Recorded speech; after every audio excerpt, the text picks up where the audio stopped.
नमस्कार। मैं Haridatt Study with Success Point में अपने प्यारे बच्चों का स्वागत करता हूं। प्यारे बच्चों, जैसा कि आप जानते हो कि हम लोग नियमित रूप से विगत जो परीक्षाएं हो चुकी हैं उसमें पूछे गए प्रश्नों की एक श्रृंखला के रूप में काम कर रहे हैं और उसी श्रृंखला की एक अगली कड़ी के रूप में आज देख रहे हैं कि हम लोग प्रैक्टिस सेट 30वें पे चर्चा कर रहे हैं। और जैसा कि आप जानते हो कि नियमित रूप से जब हम लोग इस पे चर्चा करते हैं तो सबसे पहले मैं आपको प्रश्न देता हूं और आप उस प्रश्न को गंभीरता से पढ़ते हो, फिर उसका उत्तर आप देने का प्रयास करते हो और फिर मैं उसकी व्याख्या करता हूं और व्याख्या करने के बाद जो उसकी व्याख्या में महत्वपूर्ण तथ्य होते हैं, जो आपके आने वाले जो है कि भविष्य में जो प्रश्न हैं उनसे जो कोरिलेट होते हैं, अपने नोट्स बुक में उसका आप अध्ययन करते हो। तो इसी श्रृंखला को, इसी सिलसिला को हम लोग जो जारी रखते हैं। सबसे पहले मैं आपको प्रश्न दूंगा और आप उसको गंभीरता से देखिएगा और उसका उत्तर आप दीजिएगा। फिर उस उत्तर के बाद मैं आपको उसकी व्याख्या करके आपको बताऊंगा। जैसा कि आप जानते हो कि देख रहे हो कि आज के प्रैक्टिस सेट 30वां है। इसका मतलब है कि 16, 17, 18 प्रश्नों की एक श्रृंखला हम लोग लेकर के चलते हैं। तो एक अच्छा खासा जो प्रश्न का जो कोष है वो हमारे पास आ चुका है और निश्चित रूप से आप लोग उसको गंभीरता से देखिएगा और गंभीरता से देखने के बाद उसका उत्तर दीजिएगा। फिर मैं उसकी व्याख्या करके आपको बताऊंगा। तो आइए अब हम लोग देर नहीं करते हैं और इसके बाद प्रश्नों का सिलसिला शुरू करते हैं और देखते हैं कि आज का पहला प्रश्न कौन सा है। सबसे पहले आप लोग उत्तर देंगे, एक पर्याप्त टाइम आपको मिलेगी, आप उसका उत्तर दीजिएगा, फिर उसकी व्याख्या करके मैं आपको बताऊंगा। आइए आज के पहले प्रश्न पर विचार करते हैं और देखते कि आज का पहला प्रश्न हमसे क्या कह रहा है। आज का पहला प्रश्न आपसे आपके सामने ये रहा। कह रहा कि सूची 1 को सूची 2 से सुमेलित कीजिए तथा सूचियों के नीचे दिए गए कूट से सही उत्तर का चयन कीजिए।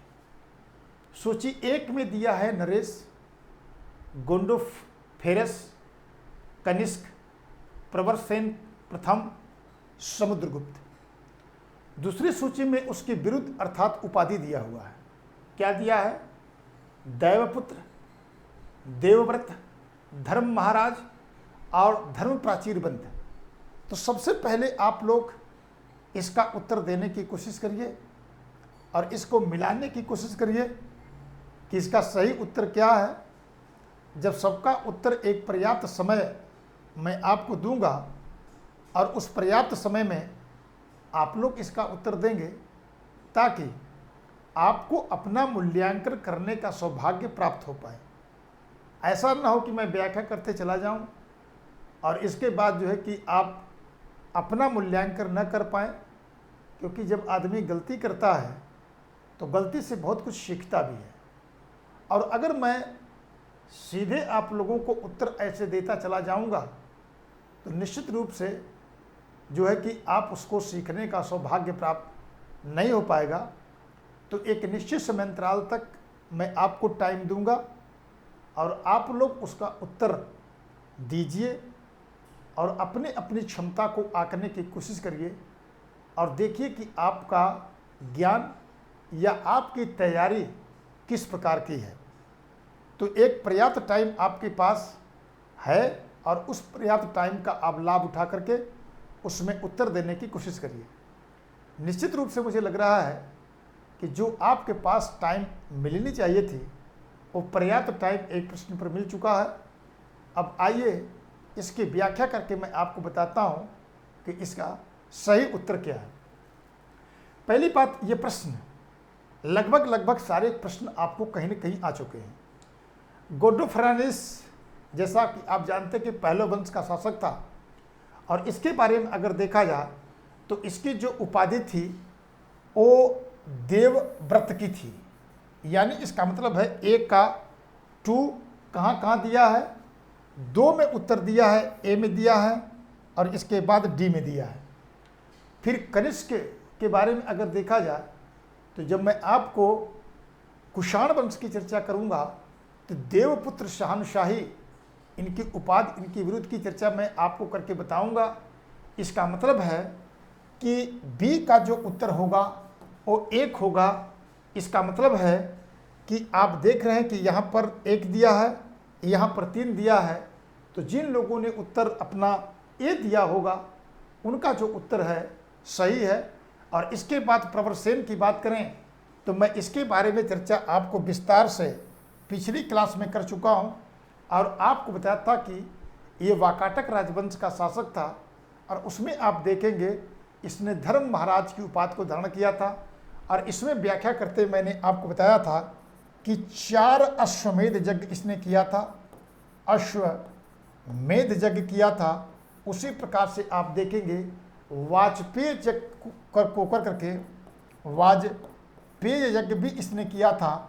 और इसी परिप्रेक्ष्य में आप देखेंगे कि वो जो है कि सम्राट की उपाधि को धारण किया था। पहला ऐसा शासक था वाकाटक राजवंश का जिसने सम्राट की उपाधि को धारण किया था। उसी प्रकार से अगर देखा जाए समुद्रगुप्त के बारे में तो यह गुप्त काल का एक महत्वपूर्ण शासक था और उसमें आप देखते हैं कि धर्म प्रचीर बंद की उपाधि इसने धारण किया था। इनकी अनेक प्रकार की और भी उपाधियां हैं और इसके बाद हम जब समुद्रगुप्त को पढ़ेंगे तो इनकी महत्वपूर्ण उपलब्धियों और इनके बारे में चर्चा करके मैं आपको बताऊंगा। तो आज का जो पहला प्रश्न था उसका सही उत्तर क्या था? उसका सही उत्तर ए था और जिन जिन लोगों ने उत्तर ए सही दिया है उनका उत्तर सही है और जिन लोगों ने इसके अलावा उत्तर देगा तो उसका उत्तर क्या हो जाएगा? गलत हो जाएगा। इसका मतलब है कि आज के पहले प्रश्न का उत्तर आपको क्या मिल गया? ए मिल गया। आइए जरा दूसरे प्रश्न पर चर्चा करते हैं और देखते हैं कि आज का हमारा दूसरा प्रश्न हमसे क्या कह रहा है और इसका सही उत्तर क्या है। तो दूसरा प्रश्न कह रहा है कि आलवर थे और उसमें आप देखेंगे कि शैव पुरोहित थे, शाक्त अनुयायी थे, वैष्णव संत थे, तांत्रिक पुरोहित थे। अगर देखा जाए तो यह प्रश्न आपको पिछली क्लास में मैं करा चुका हूं और इसके बारे में आपको उत्तर भी बता चुका हूं, लेकिन फिर भी आप लोग एक निश्चित समयांतराल तक इस प्रश्न को देखिए और देखने के बाद अपने उत्तर को दीजिए और जब आपका पर्याप्त टाइम हो जाएगा तो इसके बाद मैं इसका उत्तर देने की कोशिश आप लोगों को करूंगा और इसमें जो है कि आप देखेंगे कि उसको मैं बताने की कोशिश करूंगा और उसमें जो है कि इसकी व्याख्या भी करूंगा। तो सभी लोग सबसे पहले अपने अपने उत्तर को आप लोग दीजिए, अपनी क्षमता को आंकिए, अपने ज्ञान को समझिए। अगर आपसे गलती होती है तो उस गलती में घबराने की कोई ज़रूरत नहीं है, क्योंकि ह्यूमन नेचर का एक हिस्सा होता है मानव के द्वारा गलती करना। तो किसी का अगर प्रश्न गलत होता है तो उससे हमको घबराना नहीं है, अपने आत्मविश्वास अर्थात कॉन्फिडेंस को नीचे नहीं गिरने देना है, हमको उसको बना के रखना है ताकि जब एग्ज़ाम में, अभी आप लोगों ने सिर्फ 1 महीने तक मेरे पास अपना टाइम स्पेंड किया है और जब आप एक लंबे समयांतराल तक 3-4 महीने तक अगर क्लास कर लेंगे तो आपके अंदर इस प्रकार के प्रश्न और कॉन्फिडेंस इतना अधिक होगा कि आपके प्रश्नों के गलत होने की संभावनाएं लगभग ना के बराबर होगी। तो चलिए, मुझे लग रहा है कि आप लोगों को एक पर्याप्त टाइम इस प्रश्न को लेकर के मिल गई है। अब आप लोग अपने अपने उत्तर आप लोगों का आ चुका है। तो आइए जरा इसकी व्याख्या करके मैं बताता हूँ कि जिन लोगों ने इसका उत्तर वैष्णव दिया था उनका उत्तर सही है। मैं आपको बताया था कि इसके पीछे वाली क्लास में मैं चर्चा आपसे किया था और मैंने आपको बताया था कि जब वैष्णव धर्म यानी दक्षिण भारत के वैष्णव धर्म के बारे में जब हम चर्चा करेंगे और जब हम लोग भक्ति आंदोलन में या वैष्णव धर्म की जब चर्चा करेंगे तो जो दक्षिण भारत का वैष्णव धर्म था दक्षिण भारत में, तो उसमें आप देखेंगे कि इसके 2 आयामों की चर्चा मैं आप लोगों से किया था। एक तो थे आलवर और दूसरे जो है कि आप देखेंगे आलवर, दूसरे थे आचार्य। और उसमें इसमें आपने देखा था कि मैं नाथ मुनि के बारे में चर्चा किया था और मैंने कहा कि जो आलवर संत थे इनकी जो कुल संख्या थी, कुल संख्या कितनी थी? कुल संख्या मैंने बताया था कि इनकी संख्या 12 थी और पीछे की क्लास में मैंने बताया था कि इसमें एकमात्र जो महिला थी, एक मात्र महिला जो आलवर संत थी जिसका नाम अंडाला अथवा कोदई थे, अंडाला अथवा कोदई के रूप में आप देखने को हमको मिलता है। तो इसका मतलब है कि अंडाला या कोदई इसके रूप में देखने को हमको मिलता है। और मैंने कहा कि पेरी अलवर, नाम अलवर, पोय, पडूम, कुलशेखर इत्यादि इनके नामों की चर्चा हमसे करते हैं। और जब मैंने आपको पिछले वाली क्लास में बताया था तो उसमें आपने देखा था कि नाथ मुनि की एक रचना थी नरियल दिव्य प्रबंधम, जो मैंने कहा कि जो इनके जहाँ दिव्य प्रबंधम सब जुड़ा हो इसका मतलब वो साहित्य अलवरों की थी। और उसमें चर्चा करके मैं आपको इसके बारे में विस्तार से बताया था। 4000 श्लोक इसमें शामिल थे। तो इस प्रकार से जब मैं आपको दक्षिण भारत में वैष्णव धर्म के बारे में चर्चा करूंगा तो उसके बारे में विस्तार से मैं आपको बताऊंगा और वहाँ पर करेंगे। जहाँ तक स्वयं पुरोहितों का प्रश्न है तो इनको भी अगर आप देखेंगे कि भविष्य में जब हमसे सवाल मिलेगा तो इसको भी 2 भागों में बांट करके देखते हैं। एक तो थे नयनार और दूसरे थे आचार्य। तो इनको भी नयनार और आचार्य के रूप में बांटते थे। तो आज के दूसरे प्रश्न में मैं चर्चा करके जब आपको आगे पढ़ाऊंगा तो सब सारी चीज़ें फिर से एक बार आएगी और एक बार यहाँ पर नोट कर लेने से हमको बहुत सारी जो बातें हैं वो बिल्कुल क्लियर हो जाती हैं। किसी प्रकार की कोई समस्या हमको नहीं आती है। इसी प्रकार से सब लोग क्लास में बने रहें, रिदम बनाएं। और सभी बच्चों से अनुरोध है कि आप लोग अपने दोस्तों और मित्रों को सेशन को शेयर, लाइक, चैनल को सब्सक्राइब चैनल को करना ना भूलें। और इसी नाम से the study with Success point के नाम से मेरा अपना एक टेलीग्राम चैनल है और भविष्य में उसमें जो है कि आपको बहुत सारी PDF मैं देने की कोशिश करूँगा।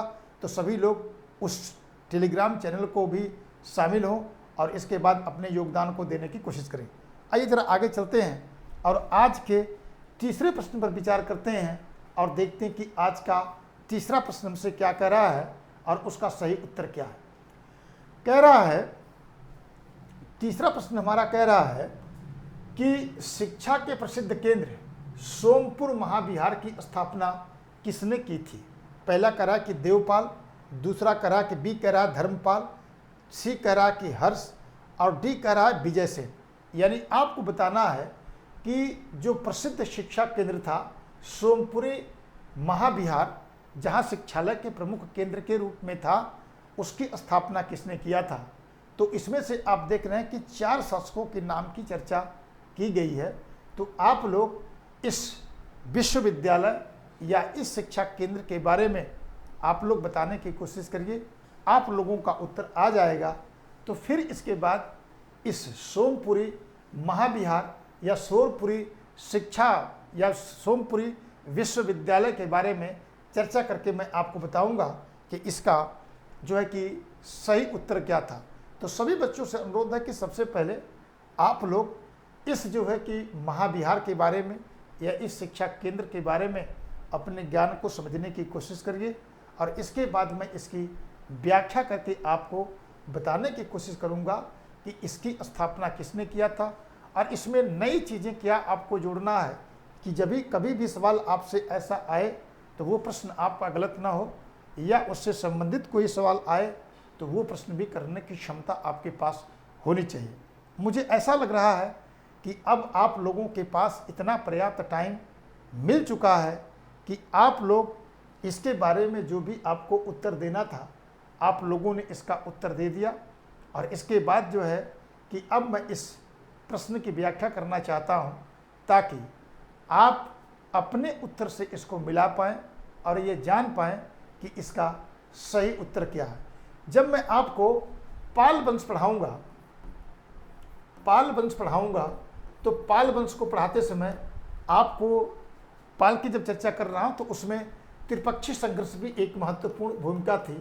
त्रिपक्षी संघर्ष और उसमें आप देखेंगे पाल प्रतिहार और राष्ट्रकूटों की चर्चा होगी। उसी में अगर देखेंगे कि तो पहले चरण में आप देखेंगे तो एक शासक का नाम आएगा जिसका नाम था धर्मपाल।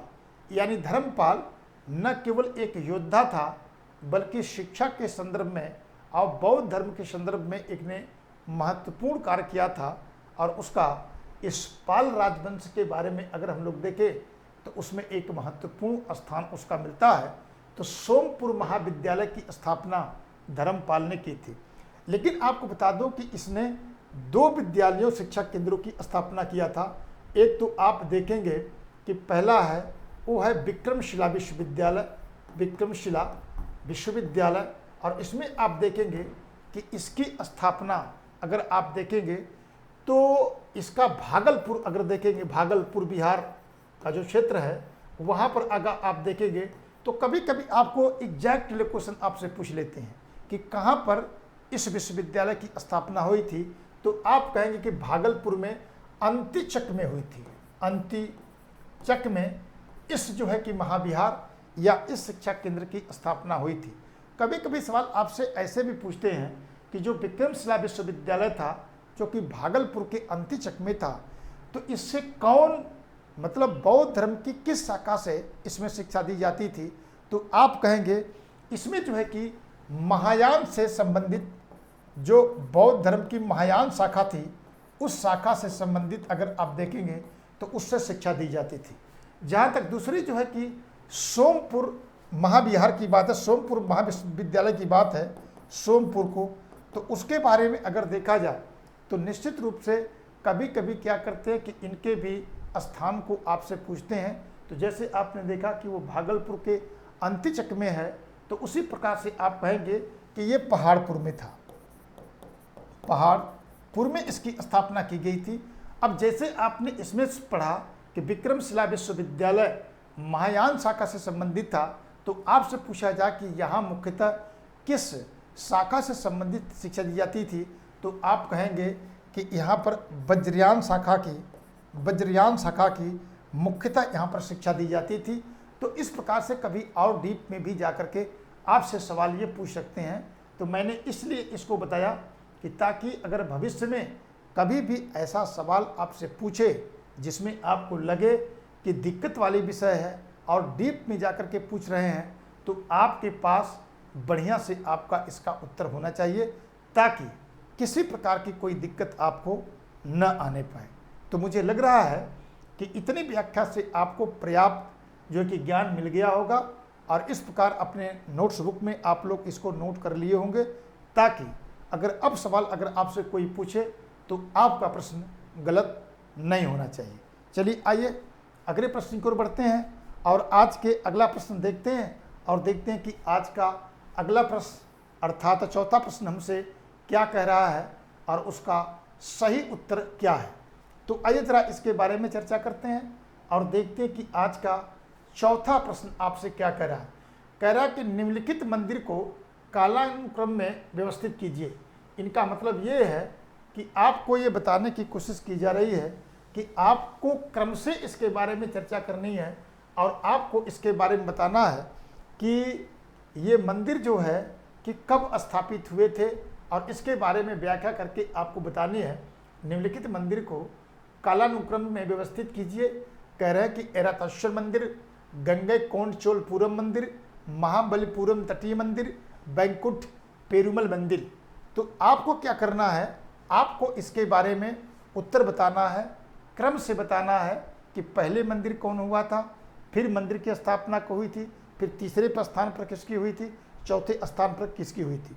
पहले में उत्तर आपको दे रहा है ए में कि एरातेश्वर, फिर गंगैकोंडचोलपुरम, फिर इसके बाद बैकुंठ पेरुमल, फिर महाबलीपुरम मंदिर। बी में कह रहा है कि पहले आपको गंगैकोंडचोलपुरम, फिर आपको करा महाबलीपुरम, फिर कह रहा एरातेश्वर, फिर करा बैकुंठ पेरुमल मंदिर। सी में कह रहा है कि पहले महाबलीपुरम, फिर बैकुंठ पेरुमल मंदिर, फिर गंगैकोंडचोलपुरम, फिर एरातेश्वर मंदिर कह रहा। डी में कह रहा है कि पहले बैकुंठ पेरुमल मंदिर, फिर आपको कह रहा है कि ए एरातेश्वर मंदिर, फिर सी कह रहा है आपका महाबलीपुरम और डी कह रहा है बी कह रहा है आपके महाबलीपुरम मंदिर। तो आप इसको पहले समझिए, अच्छे से समझ लीजिए, कोई जल्दबाजी नहीं है क्योंकि जल्दबाजी शैतान का घर होती है।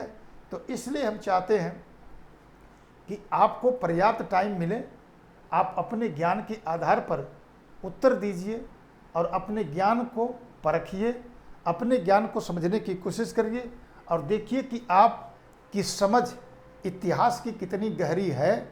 क्या इन मंदिरों के बारे में आपको कुछ पता है?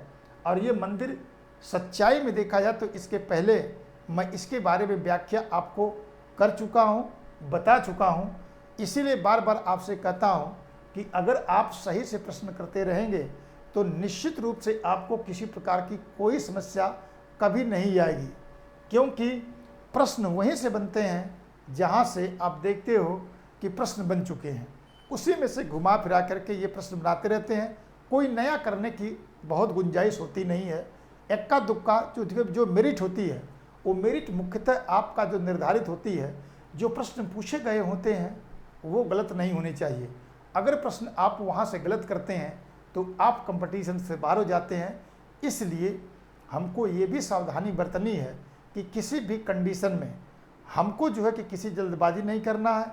साधारण प्रश्न हमारे गलत नहीं होने चाहिए, क्योंकि साधारण प्रश्न अगर आपके गलत होंगे तो एक जो औसत दर्जे का कॉम्पिटिटिव स्टूडेंट होता है वो आपको मीलों पीछे छोड़ देता है। और आपको ध्यान देना कि जब आगे हम लोग एग्ज़ाम में अपीयर हुए होंगे तो उस एग्ज़ाम के अपीयर होने में हमको किसी भी प्रकार की समस्या न आए, ताकि हम लोग अच्छे से उसका अध्ययन करके जाके शामिल हों और उसका उत्तर दें। मुझे ये लग रहा है कि अब आपको पर्याप्त टाइम मिल गई है, किसी प्रकार की कोई समस्या, उत्तर भी आ गए हैं। तो आइए तरह हम लोग आगे देखते हैं और समझने की कोशिश करते हैं इस मंदिर की स्थापना कब और कैसे हुई थी। अगर हम लोग इस मंदिरों की चर्चा करें तो इसमें जो दो मंदिर आपके हैं वो पल्लव काल के हैं। पल्लव काल के दो मंदिर आपको दिखाई दे रहे हैं। इसमें से जो दो मंदिर हैं वो देख रहे हैं कि आपके चोल काल के मंदिर आपको दिखाई दे रहे हैं। तो मैंने आपको बताया कि इसमें देखा जाए तो दो मंदिर आपको दे गए। सबसे बड़ी बात है कि अगर देखा जाए यह दोनों मंदिर जो है कि 8वीं शताब्दी के हैं, लेकिन दोनों में अंतर क्या है। पहली बात यह है कि इस मंदिर का निर्माण मतलब देखेंगे नंदीवर्धन प्रथम ने इसकी स्थापना कराई थी, यानी इसका मतलब 730 या उसके आसपास हुआ था। इसको आप देखेंगे तो उसी 8वीं शताब्दी में हुआ था। इसको नंदीवर्धन द्वितीय ने इसकी स्थापना कराई थी। इसका मतलब है इसमें देखा जाए तो गंगईकोंडचोलपुरम मंदिर का जो निर्माण है वो राजेंद्र प्रथम ने कराया था। प्रथम ने इसमें आप देखेंगे तो इस मंदिर का जो निर्माण है राज द्वितीय ने कराया था। राज द्वितीय ने इस मंदिर का निर्माण कराया था। आइए जरा इसमें देखते हैं कि इसका पीरियड क्या है। मैंने कहा कि सबसे पहले कौन होगा, नंदीवर्मन प्रथम या वर्धन प्रथम, जिसमें जो है कि आप देखेंगे सी फर्स्ट पर होगा। इसका मतलब है कि हमको एक ही से उत्तर मिल गया और ज़्यादा कुछ करने की आवश्यकता नहीं थी, लेकिन फिर भी अपनी सुविधा के लिए हम लोग इसको मिलाने की कोशिश करते हैं और देखते हैं कि हमारा ऑप्शन सही है या नहीं है। इसका मतलब है 8वीं शताब्दी में दोनों मंदिर हुए थे, तो सी और डी। इसके बाद आप देखेंगे तो राजेंद्र का पीरियड आता है, राजेंद्र प्रथम का, और इसके बाद सबसे लास्ट में राज का आता है, राज द्वितीय का। इसका मतलब है कि आज के चौथे प्रश्न का जो सही उत्तर क्या था, सी था। और जिन बच्चों ने सी उत्तर दिया था उन सारे बच्चों का उत्तर सही था। और मैं बार बार आपसे रिक्वेस्ट करता हूं कि जब मैं आपको व्याख्या करता हूं, जब मैं प्रश्न लेकर के आता हूं, तो निश्चित रूप से उस प्रश्नों पर आप लोग व्याख्या पर ध्यान दिया करिए।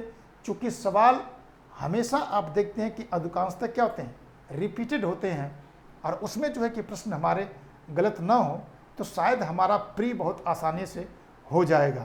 तो हमको जो है कि अपने कोर सब्जेक्ट पर अच्छे से ध्यान देना है ताकि किसी प्रकार की कोई दिक्कत हमारे पास न आने पाए।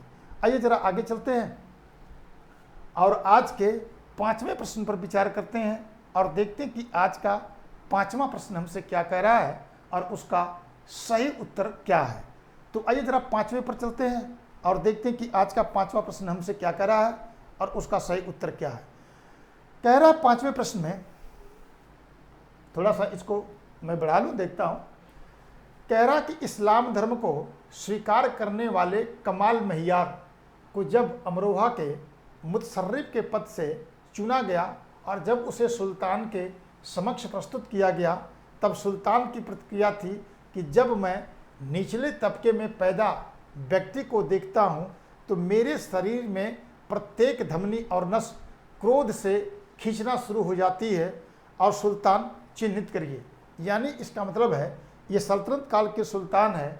एक ऐसा सुल्तान इसमें है जो एक अधिकारी जो कि निम्न तबके का था, उसे देख करके उसका क्रोध का ठिकाना नहीं रहा। जब मैं आपको सल्तनत काल पढ़ाऊंगा तो इस सुल्तान के बारे में या इस अधिकारी के बारे में भी चर्चा उस समय करूंगा। और उसमें जो है कि आप देखेंगे कि वो अपने अधिकारियों को एक प्रकार से चेतावनी भी देता है और कहा कि दोबारा अगर ऐसी गलती हुई तो फिर मुझसे बुरा कोई नहीं होगा। तो आप इसमें बड़ी आसानी से इसका उत्तर बता सकते हैं, लेकिन फिर भी मैं चाहता हूं कि आपको पर्याप्त टाइम मिले ताकि आपको ये कहने का सौभाग्य प्राप्त ना हो कि नहीं साहब आपने हमको पर्याप्त टाइम नहीं दिया, हम इस प्रश्न का उत्तर बड़ी आसानी से बता सकते थे। तो इसको बताइए कि ऑप्शन ए दिया है इल्तुतमिश, बी दिया है बलबन, सी दिया है जलालुद्दीन खिलजी और डी दिया है बहलोल लोदी। तो आपको बताना ये है कि इसमें बहलो मतलब कि कौन सा सुल्तान है। तो पर्याप्त टाइम आप ले लीजिए, सोच लीजिए। जब आपका उत्तर आ जाएगा तो इसका मतलब है तब इस प्रश्न की व्याख्या मैं करने की कोशिश करूंगा और आपको इसका उत्तर बताने की कोशिश करूंगा कि इसका सही उत्तर क्या है।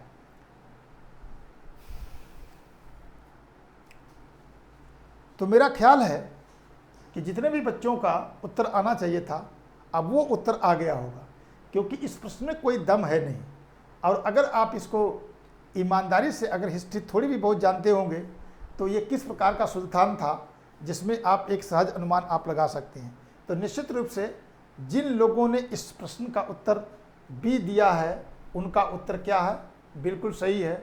और बलबन जो है एक ऐसा सुल्तान था जो धर्म और नस्ल की श्रेष्ठता में, रक्त और नस्ल की श्रेष्ठता में, रक्त एवं नस्ल की श्रेष्ठता में क्या करता था, श्रेष्ठता में विश्वास करता था। तो स्वाभाविक से है कि इसमें क्या करता था, विश्वास करता था।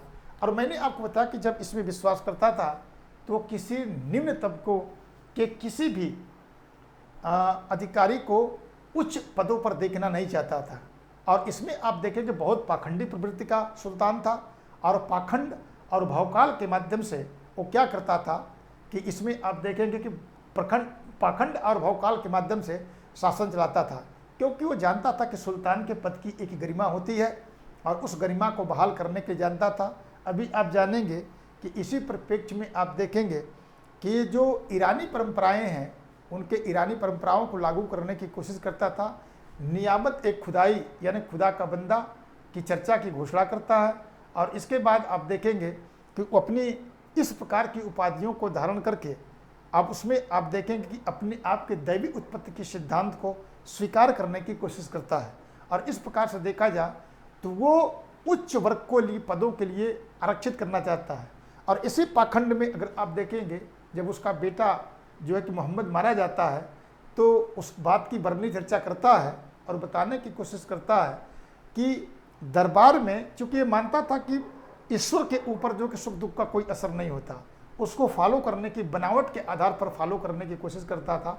दरबार में तो बिल्कुल शांत रहा करता था, लेकिन वर्णनी लिखता है कि जब अपने पहुंचता है कहाँ पे, महल में पहुंचता है तो मतलब कि ज़ोर ज़ोर से उसके रोने की आवाज़ महल के बाहर सुनी जा सकती है। और इस प्रकार से देखा जाए तो एक प्रकार से उसके पाखंड वो खुल के सामने आता है। तो इसका मतलब है कि एक पाखंडी प्रकार का सुल्तान जिसने जो है कि बनावटन यानी भौकाल जिसको वह बोलते हैं, भौकाल के आधार पर अपनी पूरी व्यवस्था को लागू करने की कोशिश करता था और इसी को फॉलो करने की कोशिश करता था।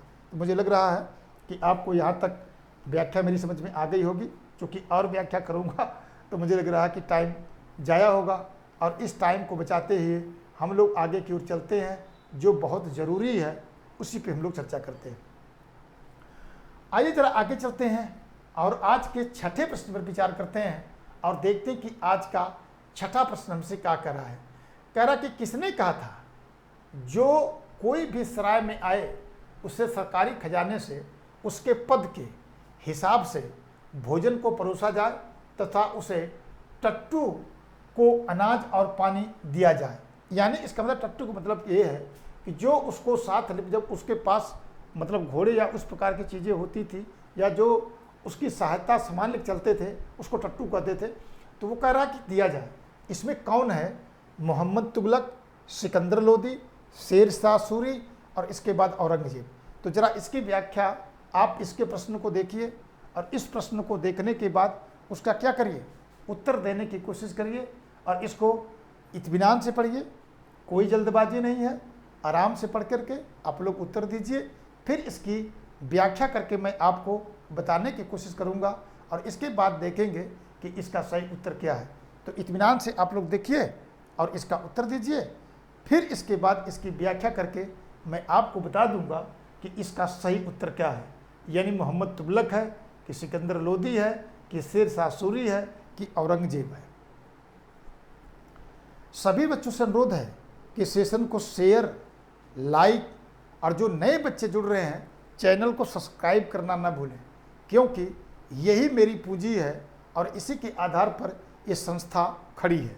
तो आप लोग चैनल को लाइक, सब्सक्राइब और शेयर, मैं इसके पहले भी बता चुका हूँ कि the study with Success point के नाम से मेरा जो है कि अपना टेलीग्राम चैनल भी है और उस टेलीग्राम चैनल पर जुड़िए और उस टेलीग्राम चैनल पर कुछ नई नई चीज़ें आपको मैं देने की कोशिश करूँगा। तब आप टेलीग्राम चैनल से जुड़ेंगे तो चूँकि मैं जब आता हूँ तो अपनी वीडियो को उसमें शेयर कर देता हूँ ताकि सभी बच्चे उसका लाभ उठाएं और उसके लाभ उठा करके अपने एग्जामिनेशन या अपने तैयारी के स्तर को आगे बढ़ाने की कोशिश करें। चलिए ठीक है, आप लोगों का उत्तर आ गया है। आइए ज़रा हम इसकी चर्चा करते हैं और देखते हैं कि इसमें से कौन उत्तर सही है। इसका जो सही उत्तर है वो शेर शाह सूरी अर्थात सी है। इसका मतलब है कि जिन लोगों ने शेर शाह सूरी का उत्तर दिया था उनका उत्तर गलत, उनका उत्तर सही था, शेष उत्तर इसका गलत था। आइए ज़रा मैं शेर शाह सूरी के बारे में चर्चा कर देता हूँ। जब मैं आपको शेर शाह सूरी के बारे में चर्चा करूँगा और इनके सुधार के बारे में चर्चा करूँगा, सुधार की जब चर्चा करूँगा तो उस सुधार में चर्चा करते हुए मैं बताऊँगा कि इसने जो है कि एक नए प्रकार की व्यवस्था को लागू किया। जब आप रास्ते से चलते थे तो रास्ते में सराय के निर्माण करने की उसने क्या किया था, सराय को निर्माण करवाया था, यानी जो ठहरने का स्थान था। और वहाँ पर जितने भी व्यापारी या जिस प्रकार के लोग आते थे उनके रहने और उनके खाने की व्यवस्था भी उसने किया था, खाने की व्यवस्था भी करता था ताकि किसी प्रकार की समस्या ना हो। कभी कभी इसको हम ऐसे भी पूछा गया कि दान ए लंगर की स्थापना किसने किया था, तो दान ए लंगर था ये। और इसके बाद देखेंगे कि उसका उत्तराधिकारी भी इसको आगे बढ़ाने की कोशिश करते हैं। तो आज का जो छठा प्रश्न था जिसका सही उत्तर आप देखेंगे शेर शाह सूरी अर्थात सी था। तो जिन लोगों का उत्तर क्या था, सी था, उनका उत्तर सही था। इसके अलावा जितने प्रश्न जो उत्तर आपके पास आए थे वो प्रश्न क्या होंगे, गलत होंगे। आइए ज़रा आज के 7वें प्रश्न पर चलते हैं और देखते हैं कि आज का 7वां प्रश्न हमसे क्या कह रहा है। आज मैं देख रहा हूं कि कथन की भरमार है। कह रहा कि निम्नलिखित कथन किसका है। कह रहा कि हमने अपने शत्रु को पूर्णतः पंगु बना दिया है और अपने मित्रों को शक्तिशाली भी दुर्जय नहीं बनने दिया है। इसका मतलब है कि इसमें आप देखेंगे कि जो चर्चा मैं आपसे कर रहा हूँ एक कथन है और उसमें पूछ रहा है ये कथन किसका था। चार्ल्स मेटकाफ का था, लॉर्ड कॉर्नवालिस का था, लॉर्ड विलेजली का था, जॉन लॉरेंस का था। तो आपको ये बताना है कि यह कथन किसका है कि हमने अपने शत्रु को पूर्णतः पंगु बना दिया है, यानी अपने मित्रों को, मैं दूसरी भाषा में बोल देता हूँ, अपने मित्रों को ताकतवर बनाए बिना हमने अपने दुश्मन को अत्यंत कमज़ोर कर दिया है।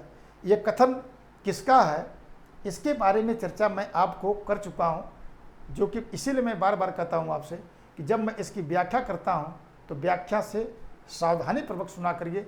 व्याख्या को अगर सावधानीपूर्वक सुनोगे तब भी आपको इतनी हिस्ट्री तैयार हो जाएगी कि आपको अगर मान लीजिए प्रश्न पूछा जाता है तो 90% तक आप प्रश्न का उत्तर देने में सक्षम हो जाओगे। क्योंकि जब कभी भी आप देखेंगे इस प्रकार से प्रश्न आते हैं तो उसकी व्याख्या करते समय इसके बारे में मैं व्याख्या जरूर करता हूँ, या उससे संबंधित कुछ जो बातें होती हैं उसको जोड़ के मैं आपको बताने की कोशिश करता हूँ, ताकि आपका जो प्रश्न हो वो अधिक से अधिक आपको नॉलेज मिल पाए। तो मेरा ख्याल ये है कि अब आपका जो है कि प्रश्न का उत्तर आ गया होगा। आइए जरा मैं इसके बारे में व्याख्या करता हूँ और आपको बताने की कोशिश करता हूँ। ये मामला किसका है? ये मामला है आंग्ल मैसूर युद्ध का, आंग्ल मैसूर युद्ध का है। और उसमें आपको देखेंगे कि जब मैं आपको तृतीय आंग्ल मैसूर युद्ध पढ़ाऊंगा, तृतीय आंग्ल मैसूर युद्ध पढ़ाऊंगा, तो उस तृतीय आंग्ल मैसूर युद्ध में इस बात की चर्चा मैं खुल के आपको करूंगा। और मैंने आपको इसके पहले जब ये सवाल आया था कि तृतीय आंग्ल मैसूर युद्ध में मतलब है कि आपका लॉर्ड कॉर्नवालिस जो है कि किसको किसको अपनी तरफ मिलाया था, तो मैंने कहा कि आपको उसकी चर्चा कब हुआ था, जो तृतीय आंग्ल मैसूर युद्ध है। अब देखिए यहाँ भी व्याख्या मैं आपसे कर रहा हूँ, 1790 से लेकर के और 92 के बीच में हुआ है। कई बार इसकी चर्चा हम लोग कर चुके हैं और मैंने आपको बताया कि 1790 से 92 के बीच में था। और मैंने आपको बताया कि कॉर्नवालिस इस समय क्या था, कॉर्नवालिस भारत का गवर्नर जनरल था, और इसके भारत का बंगाल का गवर्नर जनरल था। और इसके बाद अगर देखोगे तो इस पीरियड में वो था। और मैंने आपको कहा कि बहुत कूटनीतिक व्यक्ति था, उसको मालूम था कि अगर मान लीजिए कि मैसूर, मराठा और हैदराबाद मिल जाए तो अंग्रेज़ों को सत्ता से बेदखल कर सकते हैं। यही कारण है कि उसने क्या किया, अपने प्रतिनिधि को भेज करके, प्रतिनिधि को इन लोगों के पास भेजता है। किसके किसके पास? मराठों के पास, और इसके बाद हैदराबाद के निजाम के पास, दोनों के पास भेजता है। और दोनों से इस बात का आश्वासन ले लेता है कि आप लोग हमारी स्थिति आंग्ल मैसूर युद्ध में अगर मदद करेंगे तो हम आपको उचित स्थान देंगे, और जो उसमें हम लोग विजय पाएंगे उस क्षेत्रों का हिस्सा भी आपको बांटा जाएगा। तो निश्चित रूप से कॉर्नवालिस ने इसमें देखेंगे कि जब कॉर्नवालिस तृतीय आंग्ल मैसूर युद्ध लड़ता है तो उसमें शुरुआत में उसको दिक्कत का सामना करना पड़ता है, लेकिन मराठों की मदद की वजह से तृतीय आंग्ल मैसूर युद्ध जीतता है। और इसके बाद देखते हैं कि इसी समय आप देखेंगे कि 17 मार्च 1792 को क्या होती है, 17 मार्च 1792 को आप देखेंगे कि इसका मतलब है कि श्रीरंगपट्टनम या श्री रंगम की संधि हुई थी। और उसमें आप देखते हैं कि उसमें टीपू सुल्तान को अपने बहुत से आधा से अधिक राज्य देना पड़ता है। उसमें कई क्षेत्र, कुर्ग से लेकर के आप देखेंगे बारामल और इस प्रकार के डिडगुल, अनेक क्षेत्र थे जो उसको देना पड़ा था। जब वहाँ पढ़ाऊँगा तो उसमें मैंने कहा कि अपने 2 पुत्रों को बंदी भी के रूप में भी रखा था, मुइजुद्दीन और अब्दुल खालिक को। तो मैंने कहा कि जब उसकी चर्चा मैं करूँगा तो उसके बारे में विस्तार से चर्चा करके आपको बताऊँगा। उसे में इसने क्या किया था, कॉर्नवालिस ने यह टिप्पणी किसके परिप्रेक्ष्य में किया था, यानी मराठों और निजाम के परिप्रेक्ष्य में किया। और उस समय टीपू बहुत ही कमज़ोर हो गया, यानी उसको काफ़ी कमज़ोर बनाया। उसी परिप्रेक्ष्य में वो करा कि हमने अपने शत्रु को पूर्णतः पंगु बना दिया है, यानी इसका मतलब है कि उनको समाप्त किए बिना, जो मैं दूसरी भाषा में बोल रहा हूँ कि अपने मित्रों को ताकतवर बनाए बिना, यानी दुर्जय नहीं है बनने दिया। और इसका मतलब यह है कि अपने मित्रों को ताकतवर बनाए बिना मैंने इसको क्या किया, अत्यंत कमज़ोर कर दिया है। तो इस प्रकार के कथन आप देखेंगे कि इस प्रकार के आपके मिलेंगे। तो इसका सही उत्तर क्या होगा, बी। मुझे लग रहा है कि अधिकांश लोगों का उत्तर सही था, किसी प्रकार की कोई दिक्कत नहीं थी। तो आज के 7वें प्रश्न का जो सही उत्तर था वो क्या था, 7वें प्रश्न का उत्तर आपका बी सही था। आइए जरा आगे चलते हैं और आज के 8वें प्रश्न पर विचार करते हैं और देखते हैं कि आज का 8वां प्रश्न हमसे क्या कह रहा है और इसका सही उत्तर क्या है। कह रहा कि सूची 1 को सूची 2 से सुमिलित करें और नीचे दिए गए कूट में सही उत्तर का चयन करें। यानी एक तरफ जो आप देखेंगे कि राज्य जिनका ब्रिटेन में विलय, जिसको आप कहते हैं ना कि डॉक्ट्रिन ऑफ लैप्स, जो आप देखेंगे कि जब डलहौजी आएगा, जिसको आप हिंदी में लॉर्ड डलहौजी की हड़प नीति की चर्चा करते हैं, तो वही को पूछा कि राज्य जिनका ब्रिटेन में विलय किया गया। इधर दे रहा है कि वर्ष कब है, दे रहा है ए सतारा, बी नागपुर, सी झांसी, डी संबलपुर, और आपसे कह रहा है कि वर्ष में 1853, 1848, 1849 और 1854।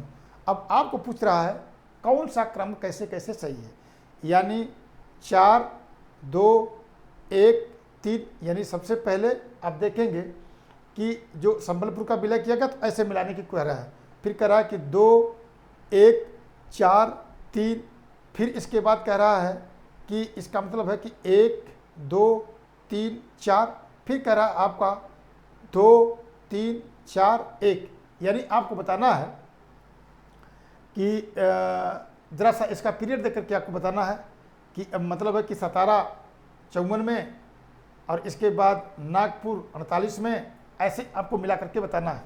तो सभी लोग इसका देखिए और इसका उत्तर देने की कोशिश करिए। जैसे इसका पर्याप्त टाइम हो जाएगा मैं आपका इसका उत्तर की व्याख्या करूंगा और उसको बताने की कोशिश करूंगा कि इसका सही उत्तर क्या है।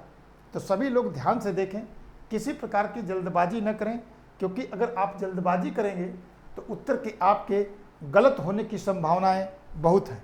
तो ज़रा सभी लोग इसको देख करके मुझको बताएं, फिर इसकी व्याख्या करके मैं आपको बताता हूं कि इसका सही उत्तर क्या है। तो मुझे ऐसा लग रहा है कि अब आप लोगों का पर्याप्त उत्तर आ गया होगा। जिसका जो उत्तर आ गया है अब मैं इसकी व्याख्या करूं आपको और बताने की कोशिश करूं। तो अच्छी तरह इसकी व्याख्या करते हैं।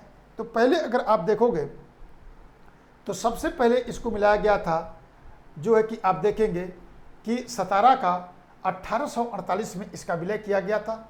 इसका मतलब है कि पहला जो उत्तर होगा वो आपका 2 होगा। इसका मतलब है कि अभी हमारा उत्तर मिला नहीं है, चूँकि बी और डी में से उत्तर सही होगा, और जिन लोगों ने बी और डी में से उत्तर दिया है उनका सही है, और जिन लोगों ने इसके अलावा उत्तर दिया होगा उनके प्रश्न की गलत होने की संभावनाएं बहुत अधिक है। अधिक क्या है, उनका उत्तर गलत है। आइए जरा आगे चलते हैं और देखते हैं कि जो नागपुर है उसका विलय कब किया गया था। उसको आप देखेंगे कि 53 में किया गया। तो इसका मतलब है कि 1, यानी जिन लोगों ने बी उत्तर दिया था उनका उत्तर सही है। झांसी को अगर देखा जाए तो ये आपका हो गया था 54 में विलय, इसका मतलब हो गया ये। और संबलपुर को अगर देखेंगे तो इसका जो विलय हो गया था वो कब हुआ था, 49 में हुआ था। तो इसका मतलब है कि आज के 8वें प्रश्न का जो सही उत्तर था उसका सही उत्तर क्या था, बी था। और जिन लोगों ने उत्तर बी दिया था, जिसमें अधिकांश बी है, तो इसमें देखेंगे इसका सही जो उत्तर था वो आपके 8वें प्रश्न का जो सही उत्तर था वो आपका बी था, और जिन लोगों ने बी दिया था उनका उत्तर सही था। आइए आगे चलते हैं और आज के 9th प्रश्न पर विचार करते हैं और देखते हैं कि आज का 9th प्रश्न हमसे क्या कह रहा है और उसका सही उत्तर क्या है। कह रहा कि निम्नलिखित में से फ़ख्र ए अफ़गान की उपाधि किसे मिली थी। तो आपसे पूछना है कि फ़ख्र ए अफ़गान किसकी थी, तो उसको आपको बताना है कि सैयद हसन इमाम, सैयद खान सैयद अहमद, अबू कलाम आज़ाद, खान अब्दुल गफ्फार खान, यानी 4 मुस्लिम लीडर की चर्चा आपसे की गई है। और ये 4 मुस्लिम लीडर में से फ़ख्र ए अफ़गान किसके कहते थे, इसको आपको बताना है। ये महत्वपूर्ण आधुनिक भारत के जो लीडर थे, जो स्वतंत्रता आंदोलन में अपनी महत्वपूर्ण भूमिका निभाए थे, उनके बारे में चर्चा करके आपसे बताई जा रही है। तो सभी लोग इसका जल्दी से उत्तर करें, सभी लोग जल्दी से इसको हमको बताएं, और इसका जब उत्तर आप बता देंगे और जो आपका पर्याप्त टाइम है वो पर्याप्त टाइम में उत्तर आप दे दीजिए। फिर इसके बाद इसको देख करके मैं आपको इसकी व्याख्या करके आपको बताता हूँ कि इसका सही उत्तर क्या है।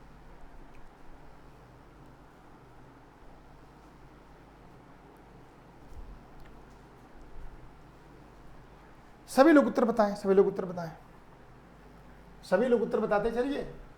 और इसके बाद जो है कि मैं आपको इसका उत्तर आपको बताता हूं कि इसका सही उत्तर क्या है। तो सभी लोग पहले उत्तर दीजिए, फिर इसके बाद इसका उत्तर मैं देख करके आपको बताता हूं।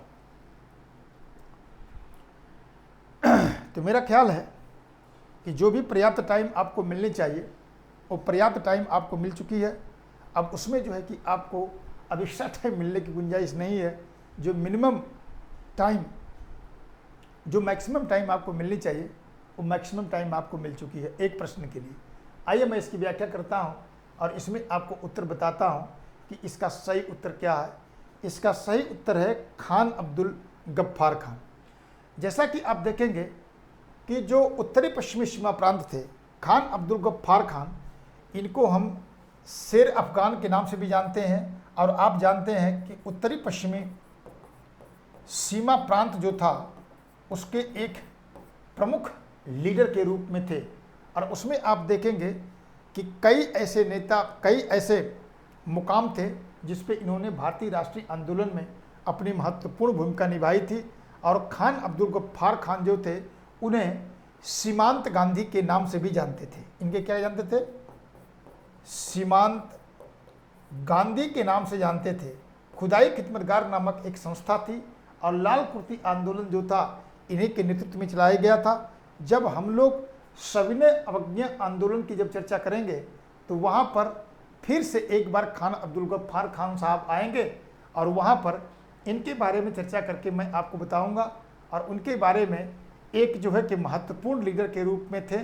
चूँकि पाकिस्तान जो राज्य बनने की बात थी उसमें आप देखेंगे कि एक विरोध के रूप में थे। और आज भी आप देखते हैं पाकिस्तान में जो बलूचिस्तान प्रांत है वो इसी के हिस्से के अंतर्गत आता है, जो कि पाकिस्तान के सबसे बड़े प्रांतों में से एक है। सबसे बड़ा प्रांत है में से एक, क्या सबसे बड़ा प्रांत है। और अयस्कों के मामले में आप देखेंगे कि बहुत ही जो है कि आप देखेंगे कि प्रचुर मात्रा में उसके वहाँ से मिलते हैं, यानी अयस्क मिलते हैं। लेकिन इस समय आप देखेंगे पाकिस्तान में जो बलूचिस्तान प्रांत है वो बहुत संवेदनशील प्रांत है। सबसे बड़ा प्रांत होने के बाद आबादी कम है उसकी। लेकिन इसके बाद अगर आप देखेंगे कि वहाँ जो है कि प्रचुर मात्रा में क्या है, अयस्क और खदान, इसका डेवलपमेंट नहीं हुआ है। तो यही कारण है कि बलूचिस्तान के लोग पाकिस्तान की इस बात का विरोध करते हैं कि आपने पाकिस्तान से रिसोर्स, यानी पाकिस्तान वहाँ के रिसोर्सों का इस्तेमाल तो करता है लेकिन वहाँ के डेवलपमेंट पर ध्यान नहीं देता है। तो आज भी पाकिस्तान के लिए बलूचिस्तान एक स्थिर दर्द बना हुआ है। अबू कलाम आज़ाद के बारे में अगर देखा जाए तो उसमें आप देखेंगे कलाम साहब कांग्रेस के एक प्रमुख लीडर थे। और इसके बाद देखेंगे कि इनका महत्वपूर्ण योगदान जो है कि भारतीय राष्ट्रीय कांग्रेस या भारतीय राष्ट्रीय आंदोलन में इनके महत्वपूर्ण भूमिका को स्वीकार किया जाता है। आइए जरा आगे चलते हैं और आज के अगले प्रश्न पर विचार करते हैं। और आज का 10वां प्रश्न हमारे सामने ये है। पहले आप लोग इसको ध्यान से देखिएगा, इसका फिर ध्यान से देख करके उत्तर दीजिएगा, फिर इसकी बात मैं आपसे करूंगा। कह रहा कि नील विद्रोह के दौरान किसानों के हित का समर्थन एवं खेल मालिकों का, एक खेल नहीं है, नील खेल मालिकों की कड़ी निंदा निम्नलिखित में से की गई थी। तो नील का जो व्यापार था उसमें आप देखिए जो किसान हैं वो किसानों के जो मिल के मालिक थे, वो मिल के मालिक जो है कि किस प्रकार के, ये मिल होना चाहिए, खेल लिख दिया इसने है, मिल मालिकों की कड़ी निंदा निम्नलिखित में से किस समाचार पत्र में की गई थी? फ्रेंड्स ऑफ इंडिया में, हिंदू पैट्रियाट में, हर कारू में, हिंदुस्तान में। यानी आपको बताना है कि कौन सा ऐसा समाचार पत्र था जिसमें आप देखेंगे कि नील विद्रोह जब हुआ था तो वो नील विद्रोह में मिल मालिकों के, जो अंग्रेज मिल मालिक हुआ करते थे, किस प्रकार से किसानों का शोषण करते थे, कैसे उनके साथ अन्याय करते थे, इसके बारे में चर्चा उसमें की गई। तो उन्होंने जो शोषण हो रहा था नील किसानों का उसके बारे में व्यापक रूप से चर्चा की गई है। वो समाचार पत्र आपको बताना है। तो आप जरा इसमें देखिए कि इसमें से सही उत्तर कौन है, फिर इसका उत्तर देने की कोशिश करिए, फिर इसके बाद इसकी व्याख्या करके मैं आपको बताने की कोशिश करूंगा कि इसका सही उत्तर क्या है। तो सभी लोग जल्दी से इसका उत्तर दें, सभी लोग इसको बताएं कि इसका सही उत्तर क्या है। फिर इसके बाद मैं आपको इसकी व्याख्या करके आपको बताने की कोशिश करूंगा कि इसका सही उत्तर क्या है। तो सभी लोग इसको देखें और उत्तर बताएं। सभी लोग उत्तर दीजिए, सभी लोग उत्तर दीजिए। मैं आपका उत्तर देख रहा हूं, देख लूं। सभी लोग बताइए, सभी लोग बताइए कि इसका सही उत्तर क्या है। मुझे लग रहा है कि आपको पर्याप्त टाइम मिल चुका है। अब जितना उत्तर जिन लोगों का आना चाहिए वो आ गया होगा। ठीक है, तो आइए जरा आगे चलता हूं और आपको बताने की कोशिश करता हूँ कि इसका सही उत्तर क्या है। आइए जरा इसकी व्याख्या करता हूँ और आपको बताता हूँ। इसके पहले भी व्याख्या मैं कर चुका हूँ। ये नील जो आंदोलन हुआ था उसमें आप देखेंगे कि 1859 में हुआ था और बंगाल में इसके बारे में चर्चा हम लोग करके दे चुके हैं। आइए जरा देखते हैं कि इसकी ये 1859 में जो बंगाल में नील आंदोलन हुआ था, उस नील आंदोलन की प्रमुख रूप से अगर हम लोग चर्चा करें तो जो किसानों का शोषण हो रहा था उसमें आप देखेंगे हिंदू पैट्रियट जो आपका समाचार पत्र था उसमें जो है कि इसके विस्तार से पैट्रियट जो था उसके बारे में चर्चा की गई है। और इसके जो प्रमुख एडिटर थे वो हरिश्चंद्र मुखर्जी थे। हरिश्चंद्र मुखर्जी इसके क्या थे, मुखर्जी है, आप देखेंगे इसके प्रमुख जो है कि संपादक थे और उन्होंने इसको स्थान दिया था। इसके अलावा अगर हम समाचार पत्र की बात करें तो बंगाली जो समाचार पत्र था जो कि देखेंगे सुरेंद्रनाथ बनर्जी का था, उसमें भी इसमें पर्याप्त कवरेज इसको मिली हुई थी। दूसरी बात मैंने आपको बताया कि जब मैं आपको नील विद्रोह के बारे में चर्चा कर रहा था तो उसमें दो भाइयों की चर्चा मैंने किया था नील विद्रोह में। एक तो कौन था, एक था विष्णु विश्वास और दूसरा अगर देखेंगे तो दिगंबर विश्वास। ये दो भाई थे जिन्होंने आप देखेंगे कि इसके बारे में जो उस समय देखेंगे कि एक प्रकार से मिल मालिकों में एक प्रकार सिक्योरिटी गार्ड का काम करते थे और दोनों भाइयों ने इसको जो है कि आगे बढ़ाने की कोशिश की। और उसी में आपने देखा था कि जब पीछे में सवाल बताया था तो नील जो दर्पण था, नील दर्पण, उसमें आप देखेंगे कि इसके बारे में विस्तार से चर्चा की गई है। बंकिम चट्टोपाध्याय का मैंने था कि माइकल मैकसूदन ने इसका क्या क्या था अंग्रेजी में अनुवाद किया था और उसमें मैंने आपको जेम्स रेवरैंड को बताया था कि उन्होंने इसके पहले उसको पैसा या उसको धन उपलब्ध करवाया था और उसी धन के आधार पर आप देखेंगे कि उनका अनुवाद किया गया था। और बाद में आपने देखा था कि उनको इस अनुवाद कराने के परिप्रेक्ष्य में उनको क्या किया गया था, उनको जो है कि आप देखेंगे कि उनको जेल की सज़ा भी हुई थी और इसके बाद जो है कि जेल भी काटे थे। तो इस प्रकार से जब मैं आपको कभी पढ़ाऊंगा तो पीटर ग्रैंट से लेकर के इन सब सारी चीज़ों की चर्चा मैं आपको करूंगा और उसमें बताऊंगा कि आपसे कैसे 30 से 40 रुपया प्रति मन उसमें मिलती, मतलब उसमें नील की कीमत थी और 3-4 रुपया दे करके या मैक्सिमम 10 रुपया दे करके क्या करते थे, इनसे खरीद लेते थे। और जो साक्ष्य हुआ करते थे उन साक्ष्यों में भी ये मिल मालिक क्या करते थे कि हेरा फेरी कर देते थे, जिससे किसानों की स्थिति क्या हो रही थी, खराब हो रही थी। तो इसका मतलब है कि आज के 10th जो प्रश्न था यानी 10वां जो प्रश्न था उसका सही उत्तर क्या था, हिंदू पैट्रियट था। और यहाँ से इसके बारे में चर्चा की गई। आइए जरा आगे चलते हैं और आज के 11वें प्रश्न पर चर्चा करते हैं और देखते हैं कि आज का 11वां प्रश्न हमसे क्या कह रहा है और इसका सही उत्तर क्या है। कह रहा है कि निम्नलिखित में से कौन सा युग्म सही ढंग से सुमेलित नहीं है। ध्यान देना है, क्या पूछ रहा है, सही ढंग से सुमेलित नहीं है। मैं बार बार आपको आगाह करता रहता हूँ कि जब कभी भी सवाल आपसे ऐसे पूछे यानी सुमेलित नहीं है या है तो आप गोला जरूर करें, क्योंकि आप के दिमाग में किसी प्रकार का कन्फ्यूजन न रहे, क्योंकि कन्फ्यूजन क्या करेगा, आपके प्रश्नों को गलत कर देगा, आपको कमज़ोर कर देगा, आपको कंपटीशन से बाहर कर देगा। तो जब हम 2 घंटे एग्ज़ाम में बैठ के जब उसका अध्ययन करते हैं या अपने प्रश्नों का उत्तर देते हैं तो हमको किसी भी प्रकार की जल्दबाजी नहीं करनी चाहिए और वो जल्दबाजी में आपको निश्चित रूप से उससे बचना चाहिए और उसका सही उत्तर आपको देना चाहिए। पहली बात करा कि चटगांव शस्त्रागार हमला सुरेशन, काकोरी षड्यंत्र केस अशफाक उल्ला, फिर कह रहा कि लाहौर षड्यंत्र केस जतिन दास, मेरठ षड्यंत्र केस मिर्जा अब्बास। अब आपको इसका उत्तर बताना है। थोड़ा सा प्रश्न जटिल है लेकिन कोई बात नहीं, जटिल है तो मैं हूँ उसके लिए। तो आप लोग क्या करिए कि इसको सावधानी से पढ़िए और आपका ज्ञान क्या कहता है उस ज्ञान के आधार पर आप उत्तर देने की कोशिश करिए। जैसे ही आप इसके आधार पर अपने ज्ञान को तराश करके और उत्तर देने की कोशिश करेंगे, वैसे ही मैं आपको क्या करूंगा कि इसकी व्याख्या करके इसके बारे में आपको विस्तार से बता दूंगा। आपको किसी प्रकार की समस्या नहीं आएगी और किसी प्रकार की दिक्कत आपको नहीं आएगी। तो जरा सभी लोग इस प्रश्न का उत्तर बताएं और थोड़ा सा टाइम ले लीजिए, कोई दिक्कत नहीं है, क्योंकि टाइम लेकर के आप इत्मीनान से इसका उत्तर देने की कोशिश करिए।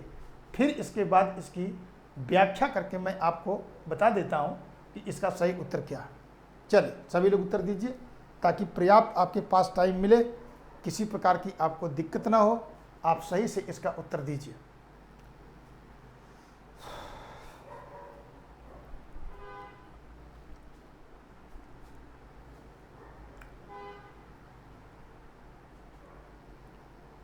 तो मेरा ख्याल है कि आपको जिन लोगों को जितना भी उत्तर देना चाहिए उन लोगों का उत्तर अब आ गया होगा, किसी प्रकार की कोई दिक्कत नहीं होगी।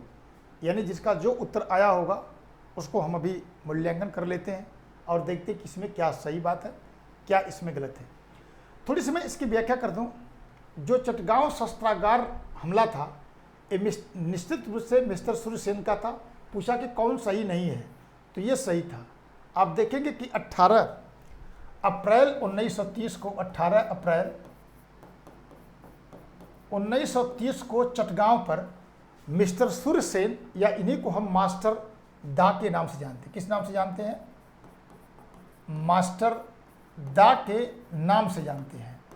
ये पहले क्या थे? कांग्रेस से जुड़े हुए थे, बाद में क्रांतिकारी बन गए, एक शिक्षक के रूप में थे। तो चटगांव के जो स्कूल उसमें देखेंगे उसके प्राध्यापक के रूप में थे और अपने छात्र और छात्राओं को मिला करके उन्होंने अपनी एक नेशनल रिपब्लिकन आर्मी का इन्होंने गठन किया था। और उसके आधार पर आप देखेंगे जो चटगांव का शस्त्रागार था उस पर हमला करके उसको लूट करके क्रांतिकारी गतिविधियों को आगे बढ़ाना इनका उद्देश्य था। तो इसका मतलब है कि ये बात हमको सही मिल गई। 18 अप्रैल 1930 को एक घटना घटी थी। बाद में चल करके मैं आपको बताऊंगा इसमें जो इनकी छात्रा थी, जिसमें आप देखेंगे प्रीतिलता वाडियार से लेकर के बीना दास और सुनिधि और इस प्रकार के कई उसमें जो है कि चर्चा मैं आपको करूंगा। कल्पना दत्त जोशी की चर्चा करूंगा और उसमें आपको उस समय विस्तार से पढ़ाऊंगा कि कौन किसको गोली मारी थी, कौन गवर्नर को गोली मारी थी, कौन पुलिस कमिश्नर को गोली मारी थी, कौन इनके साथ शहीद हुई थी, कौन इसके साथ जो कौन शहीद हो गई थी, कौन इसके साथ गिरफ्तार थी। बाद में मास्टर दा को क्या किया गया कि फांसी की सजा दी गई। तो उसमें उस समय इसके बारे में चर्चा करके मैं आपको उस समय विस्तार से बताऊंगा। काकोरी केस पहले भी सवाल आपका आ चुका है। अशफाक उल्ला खां उसके लीडर थे और मैंने आपको बताया था कि जो 9 अगस्त 1925 को आप देखेंगे, 9 अगस्त 1925 को अगर देखेंगे तो काकोरी कांड हुआ था जो कि लखनऊ के पास है। उसमें 4 लीडर्स की चर्चा मैं आपको ट्रिक भी उसमें बताया था। रोई लोग राग से रोशन सिंह, ठीक है, और उसमें आपने देखा था कि अशफाक उल्ला भी थे, उसमें राम प्रसाद बिस्मिल भी थे उसमें। और इस प्रकार से आप देखेंगे कि अनेक प्रकार के उस चारों लीडर की चर्चा मैंने किया था। और मैंने बताया था कि 1927 में इनको क्या हो गई थी, 1927 में सभी लोगों को फांसी हो गई थी। कौन लीडर किस जेल में बंद था उसकी चर्चा भी मैंने चर्चा किया था। राजेंद्र लाड़ी से लेकर के रोशन सिंह से लेकर के राम प्रसाद बिस्मिल से लेकर के अशफाक उल्ला तक। और 1927 में इनको क्या हो गई, फांसी हो गई। तीसरी चर्चा अगर हम लोग देखें तो 1929 में देखेंगे जो है कि लाहौर षड्यंत्र केस हुआ था, उसमें जतिन दास भी उसमें शामिल थे। और उसके बारे में जब हम लोग पढ़ेंगे कि उस कांड के बारे में तो वहाँ पर आप देखेंगे कि इनकी चर्चा मैं आपसे करूँगा। मेरठ षड्यंत्र केस आप देखेंगे कि 1929 में हुआ था, उसमें मिर्जा अब्बास नहीं थे। इसका मतलब ये उत्तर आपका सही है। इसकी भी चर्चा मैं आपसे कर चुका हूँ। और उसमें जो है कि आप देखेंगे कि जो उस समय के साम्यवादी लीडर थे या जो मार्क्सवादी लीडर थे उसमें जो है कि कई लोगों को 32 लोगों को गिरफ्तार किया गया था। उसमें जो है कि यस्से डांगे से लेकर मुजफ्फर अहमद और इसके बाद जो है कि शौकत सिंह जोश, इस प्रकार के कई लीडर थे जिनको गिरफ्तार किया गया था। और इसके बाद उसमें देखेंगे कि 4 प्रमुख वकीलों ने उसमें जो है कि इनके केस को लड़ा था। तो उसमें जो है कि आपको मिर्जा अब्बास का नाम शामिल नहीं था। तो आज के 11वें प्रश्न का जो सही उत्तर था वो क्या था? आज के 11वें प्रश्न का जो सही उत्तर था वो आपका डी था। इसका मतलब है कि इसको जब हम लोग क्रांतिकारी गतिविधियां पढ़ेंगे तो उसमें इसके बारे में चर्चा करके मैं आपको विस्तार से पढ़ाऊंगा। आइए जरा आगे चलते हैं और आज के हम लोग 12वें प्रश्न पर विचार करते हैं और देखते हैं कि आज का 12वां प्रश्न हमसे क्या कह रहा है और उसमें इसका सही उत्तर क्या है। कह रहा है कि निम्नलिखित में से किस स्थल से हड़प्पा लिपि में बहुत बड़े बड़े अक्षरों में लिखा हुआ एक लघु अभिलेख प्राप्त हुआ है। ऑप्शन ए कह रहा कि बनावली है, बी कह रहा कि धौलावीरा है, सी कह रहा कि कालीबंगा है, डी कह रहा कि मोहनजोदड़ो है। तो सभी बच्चों से अनुरोध है कि सबसे पहले आप क्या करिए कि इसका उत्तर आप लोग बताइए, फिर इस प्रश्न का उत्तर की व्याख्या करके मैं आपको बताता हूं कि इसका सही उत्तर क्या है, क्योंकि वैसे भी इसका भी मैं उत्तर इसके पहले आपको दे चुका हूं, तो इसलिए आप लोग इसका उत्तर देने की कोशिश करिए, फिर इसके बाद इसकी व्याख्या करके मैं आपको उत्तर इसका बताता हूं। ठीक है, तो सभी लोग पहले इसका उत्तर दीजिए, फिर इसके बाद इसकी व्याख्या करके मैं आपको बताता हूं कि इसका सही उत्तर क्या है। वैसे इसका उत्तर मैं दे चुका हूं इसके पहले। मैंने कहा ना कि देखिए बार बार मैं कहता हूं आपसे कि जो प्रश्न पूछे जाते हैं ना वो कुछ नए नहीं होते हैं, उसी में से घुमा फिरा के सवाल बनाते रहते हैं, कुछ नया नहीं करते हैं। तो उसके लिए सतर्क और सावधान रहने की हमको ज़रूरत है कि अगर हम सतर्क और सावधान रहेंगे तो निश्चित रूप से उसका उत्तर देने में हम लोग सक्षम रहेंगे। और व्याख्या आपके लिए इतना महत्वपूर्ण है कि अगर आप उसको ध्यान से सुने तो आपको प्रश्न गलत होने की संभावना लगभग ना के बराबर होगी।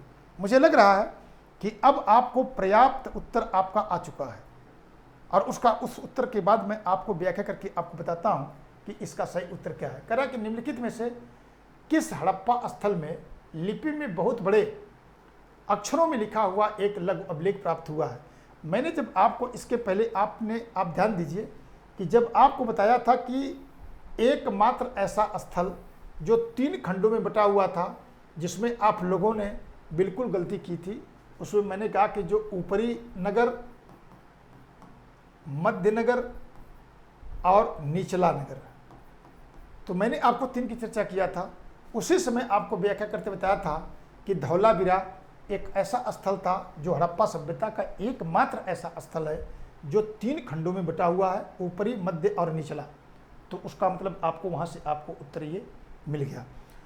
मैंने कहा कि जो अब पूछ क्या रहा है कि बड़े बड़े अक्षरों में, मैंने कहा कि एक 10 अक्षरों का, उस पर कितने अक्षर है, हो सकता है कि आगे सवाल आपसे पूछें कितने अक्षर हैं।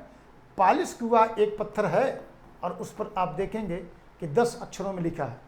मैंने कहा कि कभी कभी सवाल आपसे ऐसे पूछेंगे, इसकी खोज किसने किया था, तो आप कहेंगे कि साहब जेपी जोशी ने इसका क्या किया था, जेपी जोशी ने इसका खोज किया था। उत्खनन किसने किया था, उत्खनन की अगर चर्चा हम लोग करें, उत्खनन किसने कराया था, आर्यस विष्ट ने कराया था, विष्ट ने उसका उत्खनन कराया था। एक जो महत्वपूर्ण सवाल आपसे और पूछता है कि यह किस नदी के किनारे पर स्थित था, तो मनहर और मनसर नदी के तट पर स्थित था। तो ऐसे भी सवाल आपसे पूछ सकता है। कहाँ पर स्थित था, गुजरात के कच्छ में स्थित था, गुजरात के कच्छ में स्थित था। कई बार आपसे ऐसे पूछते हैं कच्छ, और इसके बाद जो है कि आपको जो लोथल है वो कहाँ पर है, खंभात की खाड़ी में स्थित, खंभात में स्थित है। तो ध्यान देना, कभी ऐसे भी मिला के आपसे पूछते हैं।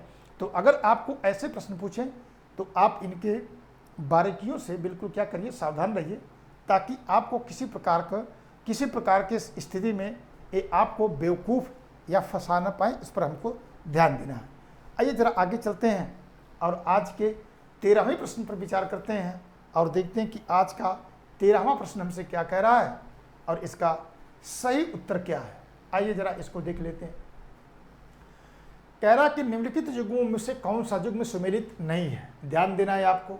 मैंने कहा कि जब भी आपके एग्जाम में अपीयर करोगे और ये जो मैं कहता हूँ ये काम हमारी तरह नकल आप भी करोगे और ये जानने की कोशिश करोगे कि कौन सा सुमेलित नहीं है, ऐसे पूछ रहा है आपको।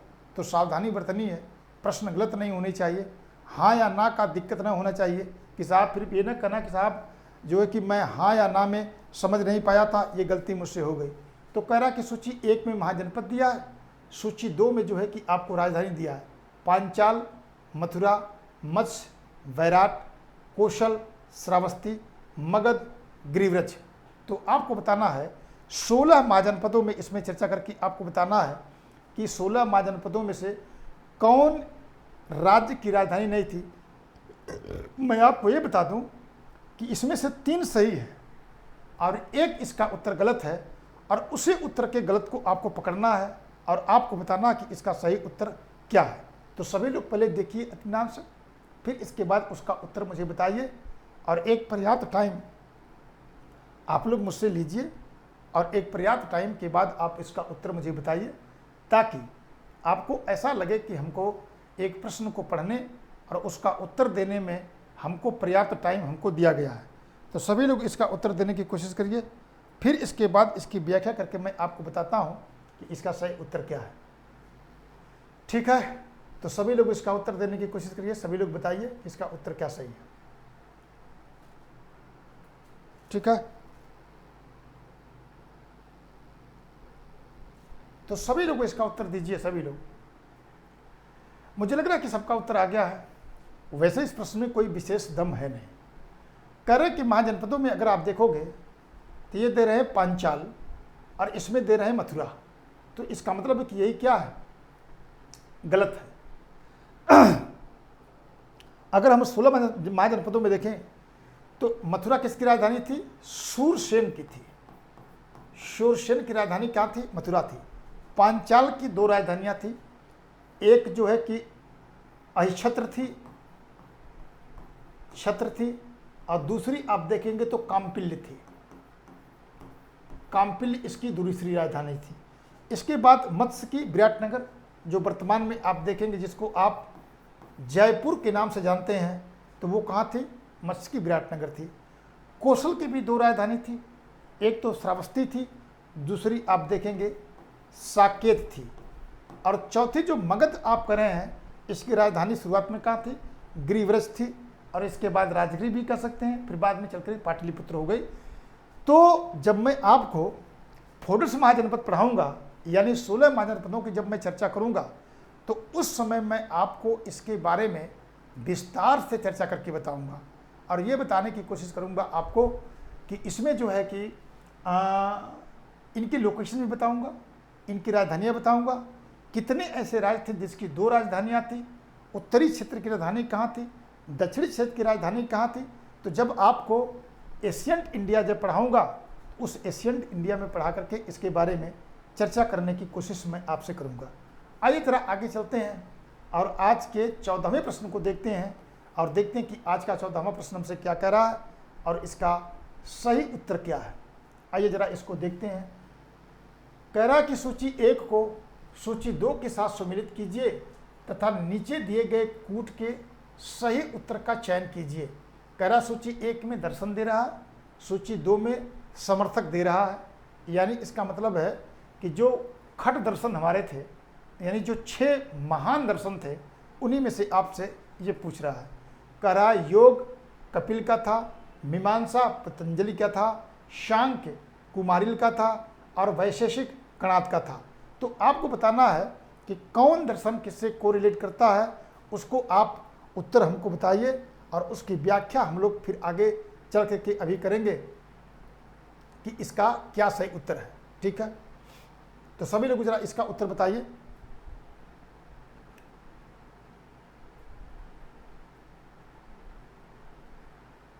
सभी लोग इसका उत्तर बताइए, सभी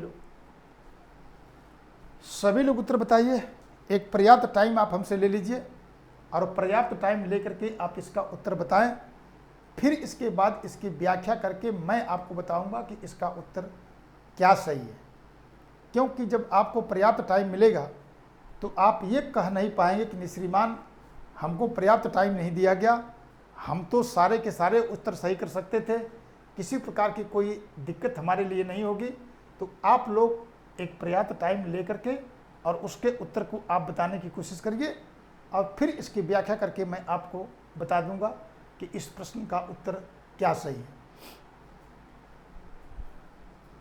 चलिए, मेरा ख्याल है कि अब आप लोगों को जितना टाइम मिलना चाहिए था उतना टाइम आपको मिल गया है, और इसके बाद जो है कि जब इसका पर्याप्त टाइम मिल गया तो आइए मैं इसकी व्याख्या कर देता हूं, और इसकी व्याख्या करके आपको बता देता हूं कि इसका सही उत्तर क्या है। पहले आप देखेंगे तो जो 6 महान दर्शन थे उसमें जो योग जो था वो पतंजलि का योग था, तो यानी ए का 2 कहाँ दिया गया है, ए और डी में दिया गया है। इसका मतलब है कि ए और डी में से ही कोई उत्तर सही है। अब आइए जरा आगे चलते हैं और देखते हैं कि दूसरा हमारा क्या है। मीमांसा अगर देखेंगे तो किसका था, कुमारिल का था, ठीक है। तो इसका मतलब ये है कि आपको फिर बी का 3 हो गया, यानी तीसरा हो गया। इसके बाद जो है कि सांख्य देखेंगे तो किसका था, कपिल का था, यानी 1 हो गया। इसके बाद वैशेषिक जो हो गए वो देखेंगे कणाद का था, अर्थात 4, यानी जिन लोगों ने अगर देखा जाए तो ये दिया था उनका जो उत्तर सही है। वैसे अगर देखा जाए तो मीमांसा मुख्यतः किसका था, जैमिनी का था, जैमिनी का था, लेकिन उसी के जो है कि सपोर्टर के थे, कुमारिल थे। तो इसका मतलब है कि आपको देखिए इसीलिए दिया है कि सूची 1 को दूसरे सम्मिलित कीजिए, उनके समर्थक भी कर दिया है, नहीं तो उसके अगर वो देता प्रवर्तक के रूप में तो ऐसे आपको ऐसे देता, लेकिन उसमें क्या किया, कुछ लोगों के जो स्थापित करने वाले थे वो थे, और इसके बाद जो उससे संबंध रखने वाले थे उनसे आपसे सवाल पूछा गया है, और इसका उत्तर आप देख रहे हैं कि आपको मिल गया है। आइए, मुझे लगता है कि आज का ये अंतिम सवाल है, 15वां प्रश्न है। आइए जरा उसकी व्याख्या आप लोग करिए, फिर इसके बाद उसकी व्याख्या करके मैं आपको बता दूंगा। तो आज का यह सेशन हमारा और आपका समाप्त हो जाएगा, और इसके बाद देखते हैं कि आज का अंतिम सवाल हमसे क्या कह रहा है और इसका सही उत्तर क्या है।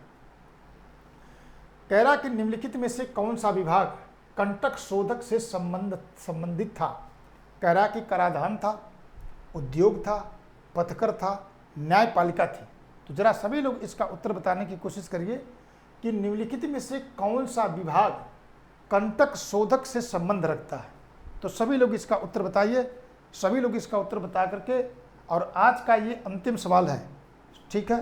तो अंतिम प्रश्न का उत्तर सभी लोग बताएं, और इसके बाद जो है कि बड़े ध्यान से, कोई जल्दबाजी नहीं करनी है। मैं बार बार आप लोगों से रिक्वेस्ट करता हूं कि उत्तर देते समय किसी प्रकार की जल्दबाजी नहीं होनी चाहिए, क्योंकि जल्दबाजी आपको संकट में डाल सकती है। और ये जो आपकी साल भर की कमाई है, जो आप कई सालों से कमा रहे हैं, और उसका सही परिणाम निकल के सामने नहीं आ पा रहा है, तो उस परिणाम को खराब कर सकती है। मामला 1-2 दिन का नहीं है, मामला कितने दिन का है, कई वर्षों की कमाई है। तो किसी प्रकार की कोई जल्दबाजी हमको नहीं करनी है। एक पर्याप्त टाइम लेकर के आप हमको उत्तर दीजिए, और उस पर्याप्त टाइम के आधार पर मैं आपको उत्तर बताने की कोशिश करूंगा, और उसकी व्याख्या आपसे करके आपको बता दूंगा, ठीक है। तो सभी लोग पर्याप्त टाइम ले लीजिए। अब किसी प्रकार की कोई जल्दबाजी मेरे पास है नहीं, मैं आराम से चाहता हूं कि आप करिए, और एक अपने ज्ञान को परखिए, देखिए, और इसके बाद आप उसको उत्तर देने की कोशिश करिए। फिर इसकी व्याख्या करके मैं आपको इसको बताता हूं। तो मेरा ख्याल है कि आपको अब पर्याप्त टाइम मिल गया है। अब कोई इस कहने की कंडीशन में नहीं होगा कि श्रीमान हमको पर्याप्त टाइम नहीं मिला है, इसलिए हम उत्तर देने में सक्षम नहीं हैं। तो इसमें देखेंगे पर्याप्त टाइम हो गया। कंटक शोधक की बात कर रहा है, तो जब आपको मैं मौर्य काल पढ़ाऊंगा, मौर्य काल, तो उस समय आपको 2 प्रकार के न्यायालय की चर्चा आपको करूंगा। एक आप देखेंगे कि दीवानी न्यायालय था, दीवानी था। दूसरा आप देखेंगे फौजदारी था। और दीवानी में अगर आप देखेंगे तो इसको हम धम्म अस्थाई बोलते थे, धम्म अस्थाई बोलते थे। और फौजदारी न्यायालय को क्या करते थे, कंटक शोधक बोलते थे, कंटक शोधक आपको बोलते थे। तो इसका मतलब है कि आपको क्या है, इसमें क्या बोला, कंटक शोधक की बात, शोधन की बात कर रहा है। तो कंटक शोधन किससे था, न्यायपालिका से संबंध रखता था। और इसमें हम आपको प्रतिष्ठा और इसके प्रमुख क्या कहते थे, प्रतिष्ठा भी बोलते थे, इसको व्यवहारिक भी बोलते थे, व्यवहारिक के नाम से जानते थे। इसका मतलब ये है कि जब हम मौर्य काल की न्याय व्यवस्था को पढ़ेंगे, तो मौर्य काल की न्याय व्यवस्था को पढ़ाते समय मैं इन सब सारी चीज़ों की चर्चा आपको करके बताऊंगा। और उसमें जो 18 तीर्थ थे, उस 18 तीर्थों की चर्चा करके मैं आपको विस्तार से इसके बारे में आपको बताऊंगा। और उसको जो है कि सभी कौन किसके से कौन कैसे थे, इसमें कंटक शोधक और धम अस्थाई में क्या अंतर था, कैसे कैसे क्या होता था, दंड कैसा था, प्रतिशोधात्मक था कि जो है कि सुधारात्मक था, इसके बारे में चर्चा आपको करके उस समय में बताऊंगा। तो प्यारे बच्चों, मेरा ख्याल है कि आज का यह सेशन मेरा पूरा हुआ और आपको पर्याप्त टाइम मैंने दे दिया है, और पर्याप्त टाइम के बाद आप देखेंगे कि इसका जो है कि जितना आपको उत्तर था, प्रश्न था, और जैसे जैसे प्रश्न आपके थे, प्रश्नों की बारीकियां जो थी, उस प्रश्नों की बारीकियों में आपने देखा था कि इसके बारे में उत्तर करके मैंने बताया। तो इसी प्रकार से आप लोग जुड़े रहें और आप लोग मेरे चैनल को लाइक, सब्सक्राइब और शेयर जरूर करें, ताकि अधिक से अधिक बच्चे इसमें जुड़ें और अधिक से अधिक लोग जुड़ करके इस क्लास का लाभ उठाएं। यानी इसका मतलब है कि किसी प्रकार की अगर समस्या हो तो आप हमको मैसेज भी कर सकते हो और अपना समस्या का हमसे निराकरण करवा सकते हो। तो मैं चाहता हूं कि आज इस क्लास को मैं यहीं पर समाप्त करना चाहता हूं, और आप लोग स्वस्थ रहिए, मस्त रहिए, और इन्हीं सभी बातों के साथ मैं अब इसको क्या करता हूं, विराम देता हूं, और आज अपनी बाड़ी को ही विराम देता हूं। आप लोगों का बहुत बहुत धन्यवाद। नमस्कार, शुभ रात्रि।